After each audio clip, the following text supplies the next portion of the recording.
Good morning students.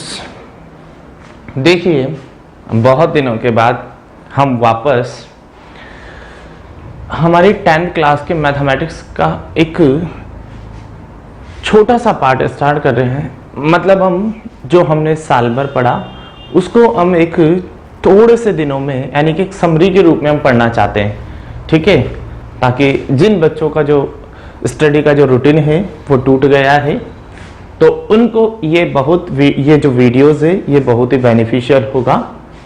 इसलिए आप इस वीडियोस को ज़रूर देखें और आने वाली वीडियोस को भी ज़रूर देखें, क्योंकि आपकी ये वीडियोस आपके एग्ज़ाम के लिए बेनिफिशियल हो सकती है।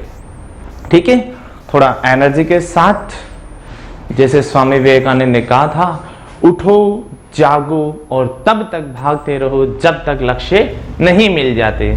अब हमारे पास समय बहुत कम है, इसलिए हमें अब जो व्यक्ति अभी तक नहीं उठे यानी कि एक्टिव नहीं हुए हैं अपनी स्टडी को लेकर, वो एक्टिव हो जाएं, क्योंकि अभी आपके 2 पेपर बचे हुए हैं, एक एसएसटी का, एक मैथमेटिक्स का। ठीक है, तो आपको इन दोनों पेपर को प्रिपेयर करना है। इसके लिए आप दोनों पेपर का एक अलग शेड्यूल बना लें कि आपको किस दिन क्या पढ़ना है और किस दिन क्या। ठीक है, तो कंप्लीटली आप अपने लगभग हम मान कर चलते हैं अभी हमारे पास 18 दिन का समय है, तो आप 18 दिन का एक शेड्यूल तैयार करें। उस शेड्यूल के अकॉर्डिंग आप एसएसटी और मैथमेटिक्स दोनों सब्जेक्ट को कवर करें। ठीक है, ये नहीं है कि आप ओनली मैथमेटिक्स को कवर कर रहे हैं या ये नहीं है कि आप केवल एसएसटी को कवर कर रहे हैं। दोनों सब्जेक्ट को प्रॉपर एक टाइमिंग देना है और मैथमेटिक्स में आपको जहां तक हो सके जो आपको लगता है कि आपके टीचर्स ने आपको जो इम्पोर्टेंट क्वेश्चंस बताए या आपको हमने जो क्वेश्चंस बताए वो इम्पोर्टेंट है, तो उनको ज़्यादा प्रोबेबिलिटी दी जाए। और हम इन वीडियोस में यानी कि इन क्लास में हम केवल वही क्वेश्चंस पर हम फोकस करेंगे जो एग्जाम में आने लायक हैं या एग्जाम में फैक्ट क्वेश्चन है। जैसे पहली एक्सरसाइज से आपको पता है 4 नंबर की एक्सरसाइज है, तो यहाँ से 1 नंबर का और 3 नंबर का क्वेश्चन आता है, तो उसी पैटर्न पर हम क्वेश्चंस पढ़ेंगे। इसी तरह आप सेकंड एक्सरसाइज में चलते हैं, आपको पता है 2 नंबर का क्वेश्चन हमारे वहां से आता है, अभाज्य गुणनखंड द्वारा HCF या LCM ज्ञात करना। तीसरी एक्सरसाइज में हमको केवल ये पता है कि हमें सिर्फ यहां से भाग विधि का क्वेश्चन करना है। चौथी एक्सरसाइज में हम चलते हैं तो हमें केवल ग्राफिकल मेथड यानी कि ग्राफीय विधि का हम बात करेंगे। और 5वीं एक्सरसाइज में हम चलेंगे तो हमें 3 नंबर का क्वेश्चन पूछा जाता है। तो इस प्रकार से हम एक सीरियल बनाते हैं और इसी सीरियल को हम रेगुलर करना चाहते हैं। ठीक है, तो आज हम स्टार्ट करेंगे। देखिए, क्लास 10th की हम बात करेंगे। क्लास 10th में मैथमेटिक्स सब्जेक्ट पर हम डिस्कस कर रहे हैं। तो मैथ्स जो सब्जेक्ट है आपका, उसमें देखिए सबसे पहले मैं सभी को एग्जाम के लिए बेस्ट ऑफ लक बोलना चाहूँगा और आई होप और गुड विशेस देता हूँ कि आप अच्छी सक्सेस को प्राप्त करें। ठीक है, और जिन लोगों ने आउट ऑफ 100 का टारगेट लिया है उनको उनका 100 का टारगेट मिले। ठीक है, तो देखिए सबसे पहले मैं एक छोटा सा पार्ट यानी कि हम 1 to 5 एक्सरसाइज पर हम डिस्कस करेंगे सबसे पहले। तो उस डिस्कशन में देखिए हमारे पास एक्सरसाइज है, एक्सरसाइज फर्स्ट, एक्सरसाइज आपके पास है सेकंड, एक्सरसाइज यहाँ पर हम बात करते हैं थर्ड, और एक्सरसाइज 4 और एक्सरसाइज 5। ठीक है, इस एक्सरसाइज की हम बात करते हैं। हमारे पास यहाँ से 2 क्वेश्चन आते हैं। कितने क्वेश्चन आते हैं? 2 क्वेश्चन आएंगे। तो आपके पास यहाँ पर 2 प्रश्न होंगे। ठीक है, एक तो होगा 1 अंक का और एक होगा आपके पास 3 अंक का। तो देखिए 1 अंक में आपके पास यहाँ से जनरली पूछा जाता है। जिन बच्चों के पास पुरानी यानी कि वैदिक गणित है तो पैटर्न चेंज हो गया है, तो पहली एक्सरसाइज में ओनली सेलेक्टेड क्वेश्चंस है जिनको मैं एक बार रीड नोट करवा दूंगा कौन कौन से मेथड आते हैं, तो आप उनको देख लें। एक्सरसाइज सेकंड की हम बात करते हैं, तो इसमें हम बात करेंगे। तो एक्सरसाइज सेकंड में देखिए यहां पर केवल पहली बात तो एक तो आता है अभाज्य गुणनखंड वाला, ठीक है, और एक पूछा जाता है यहां से वो अपरिमेय वाला। ठीक है, तो यहां से मोस्टली एक एक्सरसाइज है, ये 2 या 3 नंबर की एवरेज मार्क्स है, इसका मैक्सिमम 3 मार्क्स की एक्सरसाइज है, यानी कि इसको पार्ट में बांटा जाता है, यानी कि एक तो अभाज्य गुणनखंड से दिया जाता है। ठीक है, तो यहां से भी दो प्रश्न पूछे जाते हैं आपके, एक तो पूछा जाता है एक तो अपरिमेय वाला और एक पूछा जाता है अभाज्य गुणनखंड वाला। ठीक है, तो दो टाइप के क्वेश्चन पूछे जाते हैं, एक तो अभाज्य गुणनखंड वाला, एक तो पूछा जाता है अभाज्य गुणनखंड द्वारा HCF, और एक आता है यहां पर शांत दशमलव प्रसार। ये हो गया शांत दशमलव प्रसार। ठीक है, और इसी में एक एक्स्ट्रा क्वेश्चन आता है वो अपरिमेय संख्याओं वाला। सिद्ध कीजिए कि दी गई संख्या अपरिमेय है या परिमेय संख्या है। ठीक है, इसी के बाद हम तीसरी एक्सरसाइज की हम बात करते हैं। तो यहां से आपके ओनली वन क्वेश्चन आता है। ठीक है, इस एक्सरसाइज में से आपके डायरेक्टली 3 अंक का एक क्वेश्चन पूछा जाता है। ठीक है, ये जो क्वेश्चन होता है ये 3 मार्क्स का होता है, ये 1 या 2 मार्क्स का दे देता है, ये डिपेंड करता है उसके ऊपर। ठीक है, तो ये डिपेंड करता है उसके ऊपर। इसी तरह हम आगे चलते हैं। एक्सरसाइज 4 में आपको एक प्रश्न दिया जाता है जो ग्राफ ये होता है और ये 6 मार्क्स का होता है। ठीक है, कितने मार्क्स का होता है? 6 मार्क्स का ये होता है आपका ग्राफ। ये आपकी होती है भाग विधि। ठीक है, तो यहां से आपको वेरिएबल का भाग देना होता है, यहां से ये होती है आपकी ग्राफ। ठीक है, या ग्राफीय विधि। ठीक है, इसी के बाद हम आगे चलते हैं। एक्सरसाइज 5 में हम बात करेंगे, यहां से एक प्रश्न पूछा जाता है। ठीक है, वो होता है आपका 3 मार्क्स का। ठीक है, ये आपको पता होगा आपकी एपी में से पूछा जाता है। समांतर श्रेणी जो एक्सरसाइज है आपके, उसी में से ये क्वेश्चन पूछा जाता है।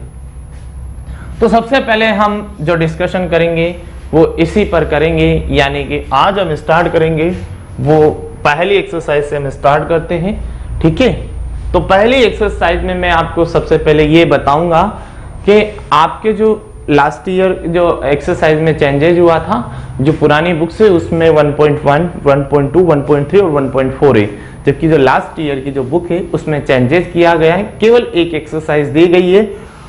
तो हम केवल उन्हीं क्वेश्चंस को यानी कि सेलेक्टेड जो मेथड दिए गए हैं, यानी कि न्यू पैटर्न, मतलब जो लास्ट ईयर जो नया एडिशन आया है उसी के अकॉर्डिंग पढ़ेंगे, क्योंकि लास्ट ईयर का जो नया एडिशन है उसी के अकॉर्डिंग आपके क्वेश्चन पैटर्न तैयार होगा।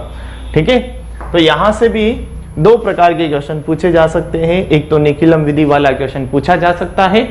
ठीक है, या फिर शून्य साम्य समुच्चय का क्वेश्चन पूछा जाएगा। इधर से हम बात करेंगे 3 नंबर में ध्वजांग विधि पूछी जा सकती है। ठीक है, तो देखिए इस पैटर्न में। ठीक है, तो इसी को हम आगे बढ़ाते हैं। ठीक है, तो ये आपको पता चल गया है 1 से 5 की जो एक्सरसाइज का जो पैटर्न है वो किस प्रकार से रहेगा। ठीक है, तो हम सबसे पहले पहली एक्सरसाइज की हम बात करेंगे। ठीक है, तो एक्सरसाइज 1 कोई ज्यादा बड़ी नहीं है, अगर आप चाहें तो आराम से कवर कर सकते हैं। ठीक है, देखिए पहली जो एक्सरसाइज है हम उसकी चर्चा करेंगे। तो पहली एक्सरसाइज में मैं आपको कुछ क्वेश्चंस नोट करवाता हूं। मेथड सबसे पहले आप देख लें कौन कौन से मेथड हैं, तो हम उनके अकॉर्डिंग सबसे पहले जो क्वेश्चन दिया हुआ है एक्सरसाइज फर्स्ट में, जो एक्सरसाइज फर्स्ट है उसमें सबसे पहले है निखिलम विधि से भाग। ठीक है, तो ये हो गया आपका निखिलम विधि से भाग। ठीक है, निखिलम विधि से भाग दीजिए। ठीक है, या कीजिए, एक ही बात है। मैं क्वेश्चन नोट करवा देता हूं ताकि जिनके पास नया एडिशन नहीं है वो कंप्लीटली कर लें। तो फर्स्ट क्वेश्चन है आपका 1245 है, उसको आपको डिवाइड करना है, वो करना है 97 से। ठीक है, इसी के बाद इसका जो दूसरा क्वेश्चन है उसमें कहा गया है कि 311 को डिवाइड करना है 8 से। ठीक है, और इसी के बाद हम आगे चलते हैं। इसका जो थर्ड क्वेश्चन है वो दिया हुआ है 1013 को आपको डिवाइड करना है 88 से। ठीक है, तो इस प्रकार से ये दिया हुआ है क्वेश्चंस। अगला क्वेश्चन है वो है वर्ग कीजिए, वर्ग कीजिए। कुछ संख्याएं दी जाएगी आपको, निम्न संख्याएं दी गई है जिनका आपको वर्ग करना है। क्वेश्चन नंबर 4 है 103। पहले मैं क्वेश्चन नोट करवा देता हूं क्योंकि जिनके पास बुक्स नहीं है वो अच्छे से कर लें। क्वेश्चन नंबर 5 है, उसमें आपको वर्ग निकालना है, 95 का वर्ग निकालना है। ठीक है, 95 का 6 है, जो 6 दिया गया है वो दिया गया है 204 और लास्ट दिया गया है 225। ठीक है, तो जो लास्ट दिया गया है वो दिया गया है 225। ठीक है, ये जनरली 7 सिंपल आधार वाले हैं और ये उपाधार अंक वाले क्वेश्चंस हैं। ठीक है, इसी के बाद अगला और कहा गया है, अगला है ध्वजांक विधि। ध्वजांक विधि से भाग दीजिए। ध्वजांक विधि से आपको भाग देना है, उसके लिए आपको जो क्वेश्चन नंबर 7 हो गया, ठीक है, सॉरी इसके पहले दिया हुआ है आपके घनफल कीजिए। ठीक है, इसमें है घनफल। घनफल का मतलब होता है क्यूब। ठीक है, घनफल कीजिए, वर्ग का मतलब होता है स्क्वायर कीजिए। घनफल आप किस किस का निकालना है आपको? क्वेश्चन नंबर 8 है 15 का, क्वेश्चन नंबर 9 है, क्वेश्चन नंबर जो 9 दिया हुआ है वो दिया हुआ है 91 का, क्वेश्चन नंबर जो 10 है वो दिया हुआ है 32 का, और लास्ट जो 11 क्वेश्चन है वो दिया हुआ है 208 का। ठीक है, तो ये इस प्रकार से दिया गया है। इसके बाद हम आगे चलते हैं आपके ध्वजांक विधि द्वारा भाग दीजिए। ध्वजांक विधि द्वारा भाग दीजिए। तो पहला जो क्वेश्चन है ये, सॉरी, इसका 12वां क्वेश्चन आएगा। टोटल इस एक्सरसाइज में 19 क्वेश्चन दिए हुए हैं। तो 12वां है 4532 में को आपको डिवाइड करना है, वो करना है यहां पर आपको 112 से। ठीक है, क्वेश्चन नंबर जो 13 है, क्वेश्चन नंबर 13 में कहा गया है आपको क्या करना है, 1234 है उसको डिवाइड करना है, और 1034 को आपको डिवाइड करना है, वो करना है 42 से। ठीक है, यानी कि 42 से आपको क्या करना है, इसको डिवाइड करना है। इसी क्रम में हम आगे चलते हैं। क्वेश्चन नंबर हम 14 की हम बात करेंगे। क्वेश्चन नंबर 14 में आपको कहा गया है कि 1432 है, सॉरी 9000 ये है। ठीक है, तो इसमें दिया हुआ है 98,765 इज डिवाइडेड बाई 87। ठीक है, यानी कि आपको 98,765 है उसको 87 से डिवाइड करना है। ठीक है, और लास्ट दिया हुआ है 15 में दिया हुआ है यहां पर आपको 210। ठीक है, और 1532, तो 1532 इज डिवाइडेड बाई 879। ठीक है, 879। तो ध्वजांक विधि में मोस्टली जो आपको एक्सरसाइज में यानी कि आपके एग्जाम में जो आता है वो केवल 2 डिजिट तक ही आता है, यानी कि 2 संख्याओं वाला आता है, 3 वाला नहीं दिया जाता, क्योंकि ऑलमोस्ट सभी बच्चों को लगभग 2 डिजिट तक का ही सीखा है और उनको सिखाया जाता है। ठीक है, और ज़्यादा डिफिकल्ट क्वेश्चन नहीं दिया जाएगा। तो सबसे इंपॉर्टेंट चीज आपके एग्जाम में ध्वजांक विधि है, ठीक है। जो 3 मार्क्स का क्वेश्चन पूछा जाएगा वो आपके यहां से पूछा जाता है, ठीक है। इसी के बाद हम बात करते हैं, तो इसके बाद हम आगे चलेंगे। तो लास्ट आपके है परावर्त्य सूत्र, परावर्त्य विधि से भाग। तो मैं इसको हटा रहा हूं यहां से, ठीक है, या फिर उधर मैं लिख देता हूं। तो लास्ट जो आपको दिया गया है वो पूछा गया है सूत्र परावर्त्य विधि से भाग दीजिए, भाग दीजिए, ठीक है। क्वेश्चन नंबर 16 यहां पर हम लिख रहे हैं। क्वेश्चन नंबर 16 में है 1154 और वो डिवाइड होगा 103 टाइम, ठीक है। क्वेश्चन नंबर जो 17 है, क्वेश्चन नंबर 17 में आपसे कहा गया है 1358 इज डिवाइडेड बाई 113 है, ठीक है। और क्वेश्चन नंबर जो 18 है, ठीक है, क्वेश्चन नंबर जो 18 है, ठीक है। तो क्वेश्चन नंबर हम बात कर रहे हैं 18 की, देखते हैं।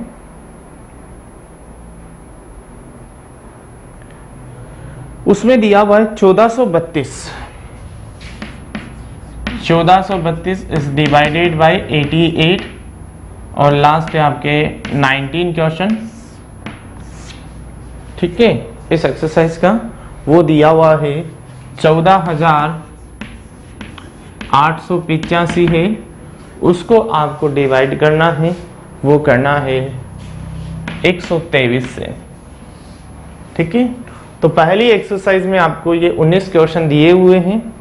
इसके अलावा हमने आपको कहा था कि आपको जो एग्जाम्पल दिए हुए हैं वो शून्य साम्य समुच्चय के दिए हुए हैं, वहां से भी क्वेश्चन पूछ लिया जाता है। जनरली या तो शून्य साम्य समुच्चय से पूछेगा या फिर जनरली निखिलम विधि से, ये जैसे गुणा कीजिए, ये घन कीजिए या फिर वर्ग कीजिए या फिर निखिलम विधि से भाग दीजिए, ऐसा क्वेश्चन पूछा जाएगा। और जनरली 3 नंबर का जो क्वेश्चन होगा वो पूछा जाएगा आपके किससे, ध्वजांक विधि से पूछा जाएगा। Now we are start this exercise.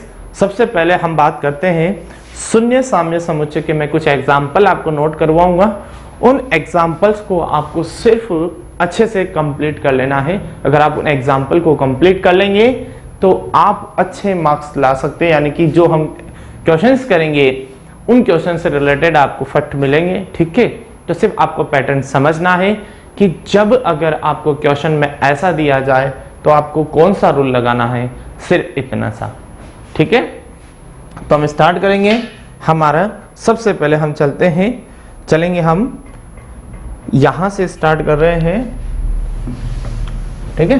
तो आप इनको, जिनके पास पुरानी बुक है, वो एक काम करेंगे, इन क्वेश्चंस को एक बुकलेट में उतार लें या किसी कागज में नोट कर लें, ताकि आप इन क्वेश्चंस की ज्यादा प्रैक्टिस करें, ठीक है। जिनके पास पुरानी किताब है, ठीक है, वो जहां तक हो सके केवल सेलेक्टेड जो मैंने ये मेथड लिखा है, जैसे निखिलम विधि से भाग है, वर्ग है, घनफल है, और फिर यहां से ध्वजांक विधि है, और उसके बाद सूत्र परावर्त्य विधि है। तो इतने जो क्वेश्चन दिए गए हैं इन पर ज्यादा फोकस करें। सबसे पहले हम बात करेंगे आज शून्य साम्य समुच्चय पे। शून्य साम्य समुच्चय क्या है? तो देखिए, शून्य साम्य समुच्चय, देखिए शून्य साम्य समुच्चय, शून्य साम्य समुच्चय विधि, ठीक है। तो शून्य साम्य जो समुच्चय विधि है उसमें हम क्या पढ़ेंगे? देखो, नाम से ही पता चल रहा है कि एक शून्य साम्य समुच्चय, एक आपको समुच्चय बनाना पड़ेगा जिसमें शून्य होगा। साम्य का मतलब होता है बराबर, ठीक है। जैसे साइंस में आपने पढ़ा होगा साम्य अवस्था की जो मतलब साम्य अवस्था का मतलब होता है कि जब कोई भी अभिक्रियाएं बराबर होती है, ठीक है, यानी कि वो संतुलन की अवस्था में होती है तो उसे साम्य बोला जाता है। तो शून्य साम्य समुच्चय, तो आपको ऐसे समुच्चय बनाने हैं जो किसके बराबर हो जाए, शून्य के बराबर हो जाए। ठीक है, कुछ हम एग्जाम्पल लेकर चलते हैं और उन एग्जाम्पल के माध्यम से हम ये देखेंगे कि किस किस में कौन कौन सा मेथड लगता है। ठीक है, तो सबसे पहले हम देखते हैं, देखिए मैं आपको बताता हूं। पहला आपको इस प्रकार से दिया जा सकता है कि आपसे कहा जाए, ठीक है, शून्य साम्य समुच्चय, समुच्चय परस्पर शून्य होने चाहिए। ठीक है, तो जैसे आपको जनरली कोई क्वेश्चन दे दिया जाए तो आपको कहा गया है कि ये न्यू बुक का एग्जाम्पल है, ये एग्जाम्पल दिया हुआ है यहाँ पर आपको 21 एग्जाम्पल है, उदाहरण नंबर 21। इसमें कहा